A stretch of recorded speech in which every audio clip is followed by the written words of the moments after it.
get enrolled into the English as second language classes. We need to assess where they are with their English skills to also assess where they might fit in job placement. Some jobs require less of them as far as having to interact with others and speak the language.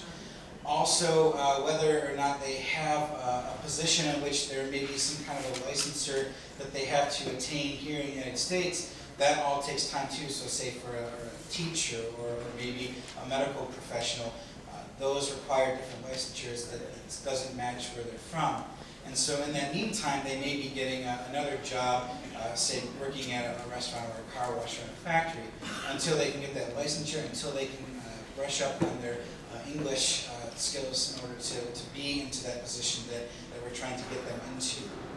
So all these things are taken into account. Driving skills, for example. They may be coming from a place where they haven't been driving at all, and so they need to learn how to drive, or they need to learn, like some of the different laws and how we drive in Michigan, which is always interesting. So these are the types of things that we're always constantly working with them towards, working with different businesses, different organizations, working with mentors and tutors, getting their kids enrolled into school, doing all that legal work that is required of our refugees to work toward that 5-year journey of citizenship. So these are a few things that they also need to do. They need to register for Social Security cards, those who are eligible for selective service, filling out the change of address forms, getting health screenings, working with DHHS. All of these types of needs, getting a driver's license, all these needs then come from working with our partners. And that's one thing that I think you'll hear throughout all our presentations, is that a lot of this is very dependent upon our partnerships with those of you gathered here tonight with other organizations. This is what makes our jobs possible and easier to really welcome these refugees, to really get them to that point of self-sufficiency. So that's a brief snapshot of what it looks like post-arrival. Hi everyone, I'm Zana Hamady from the U.S. Committee for Refugees and Immigrants, and I believe that Geralda and Reverend Ken really did a good job going over pre- and post-arrival, so I'll just touch a little bit on how the community can become involved. We really rely on our partners and the community to assist us in assisting our clients to become self-sufficient within 90 days. Obviously, that's nearly impossible, and so we hope that the community can continue to support these families and individuals beyond the 90 days. So currently, we refer our clients to our partners such as, you see on the panel here, Access or ACC, to help them after the 90 days with things such as employment, healthcare, mental health, and there's a variety of other issues that they have to deal with beyond the 90 days as well. We also rely on volunteers quite a bit, volunteers from the community, volunteers from other nonprofits, volunteers from places of worship. They all have been very helpful, and with things such as collecting donations, giving donations, transportation for our clients, and our finding housing for clients as well. We believe that landlords are one of our biggest partners, just to be able to find housing for our clients, because that's a big challenge that we have. So to be clear, during the first 90 days, the resettlement agencies have the full responsibility of taking care of these families.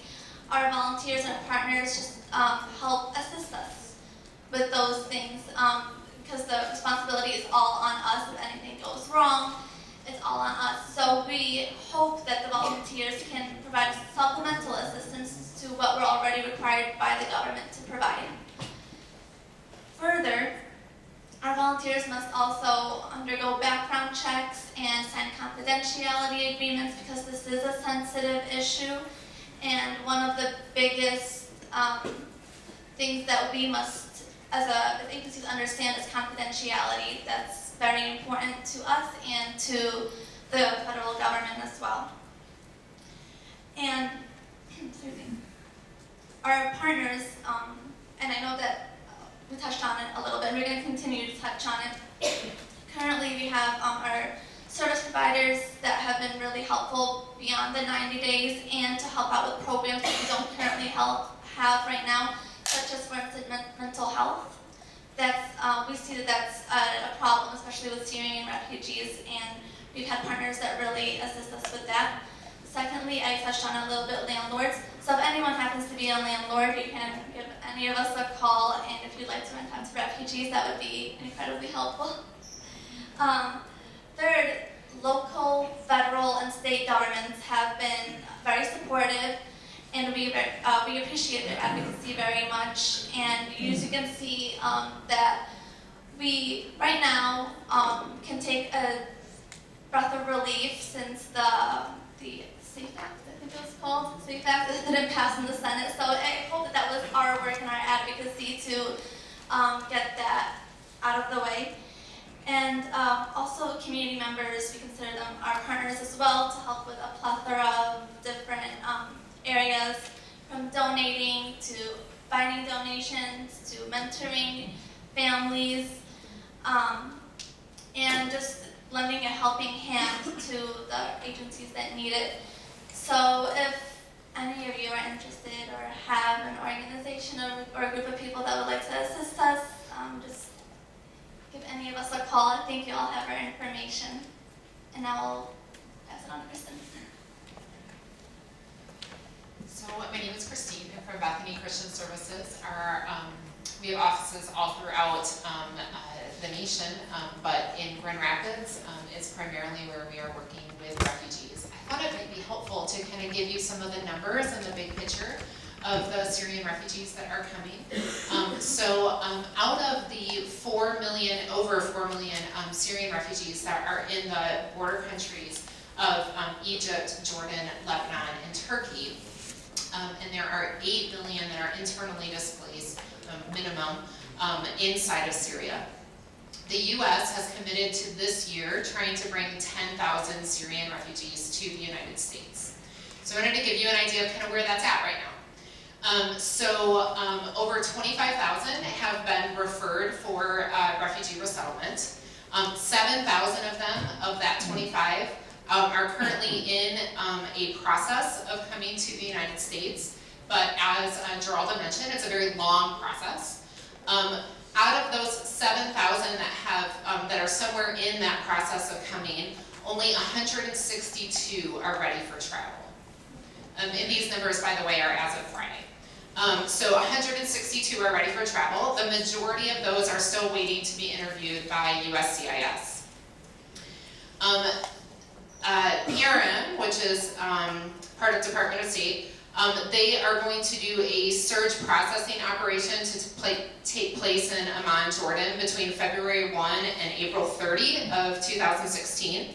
They are going to attempt to interview 10,000 refugees, the majority of whom will be Syrians. And those are ones that are already in the process. So they've already undergoing the security checks and all of that. This will just be one part of that process, which is the interview process. And so we do expect that we will see a surge of Syrian arrivals in the summer. It probably will not take place until then. There will continue to be individuals and families coming, but really in the summer months is when we're expecting more and more to come. So in the United States, in total, 2,700 Syrians have come since the conflict began. In the fiscal year of 2015, so that runs from October 1 until September 30, so October 1, 2014 to September 30, 2015, 1,682 refugees have come, Syrian refugees have come in. Since October, a total of 841 have come into the United States since October. Into the Michigan area, since the conflict, since fiscal year 2013, Michigan has welcomed 279 Syrians. And just since October, we have welcomed 93.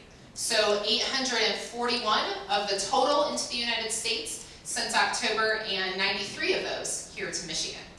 195 of them have been to the Metro Detroit area.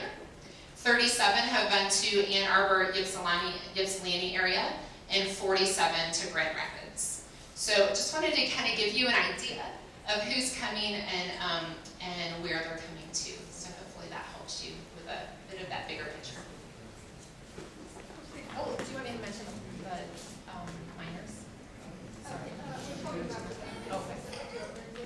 Just a quick reminder, there are question cards for you guys on your chairs. We have more. If you don't have enough, just raise your hand. We're gonna have a Q&A session after all the organization are done talking. So we gave you a general idea first about the organization work with the refugees in general, and then Kristen touched more on the Syrian specifically, and we're gonna go down the table to the rest of the organizations and come back up to the main four organizations. They're gonna talk specifically about their work with the Syrian refugees. Our volunteers will be collecting the your question cards when we're done. Thank you. Hi everyone, my name is Vidya Tariq and I am here representing Access. This year Access will be celebrating their 45th birthday. So just to give you an idea of how long we have been around. And the reason why I'm mentioning that is because I want everyone to remember that, you know, refugee communities it's not a new thing. We've had refugees come to our communities for a very long time, and we know that if we all work together, we can create amazing things. So we don't have time for me to talk about the 100 programs at Access. So I'm just gonna point you to this sheet. There's a wonderful man in the back. His name is Imad, and Rana, wonderful lady. They are representing Access, and we have a summary of our refugee programs if you want to look into some specifics. But just to summarize, Access, what we do in the refugee community is post-resettlement.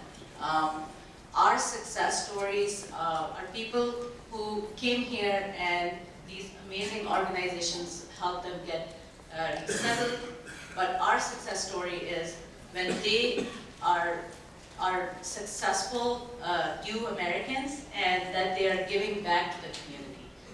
So we kind of go through that journey with them, from helping them start their own business or helping them pursue their career as to become a doctor or start your own daycare. And you'll see some of those details in the programs we have here. We are a local organization. I think one thing that a lot of people find surprising is that they associate Access with Dearborn, but actually we have 9 different locations, and we have an office in Sterling Heights on 14th and Bryan. We have a location in Detroit, Dearborn, several locations in Dearborn, and Ferndale. And we also are part of a larger network of Arab American communities that around the country. So what we do here, we have a wraparound model. So basically, I guess, going back, when we first started, we kind of identified what were the big barriers in the community in seeking service. And we realized that transportation and language were one of the biggest barriers in our community, not a surprise. So what we ended up doing is we started a wraparound model. So somebody could walk through our doors to go to our doctor. But while they're waiting for the doctor, they can talk to somebody who will make an assessment for them and realize that they are also looking to get their bill paid for their electricity because it's going to be shut off next week. Or they're interested in starting a business. Or they want their children to continue their cultural enrichment and they want to work through a museum to learn more about the Arabic language or participate in some of the cultural enrichment programs. So really what the purpose was that once you cross the doors and go into Access, we assess all of the needs of the family and we fulfill all of them. So So what we have done on a national network is we've been working with other organizations around the country, and we're helping provide technical assistance to build that model as well. On top of it, Access also does research. So this kind of, it might sound like it's going over our heads, but it's extremely important. If we don't, my wonderful colleague from Bethany just gave us data, and I was looking at the audience, and everybody's writing things down, because we know that this is what we use. This is what we can use to advocate for more refugees to come here, for example, or really assess what the needs are. So Access really does play a big role. We actually have a research center, and we collect data, community-based data on the Arab Americans, who, by the way, are not considered a minority by federal agencies. So here, and I think I talked to a few young people that are in our universities around here that were interested in finding out how they can contribute. This is a great way to contribute, because this really is the foundation of any kind of advocacy that we can do to bring more refugees to this country. As far as our programs are concerned, I think a few things to mention are that we do have very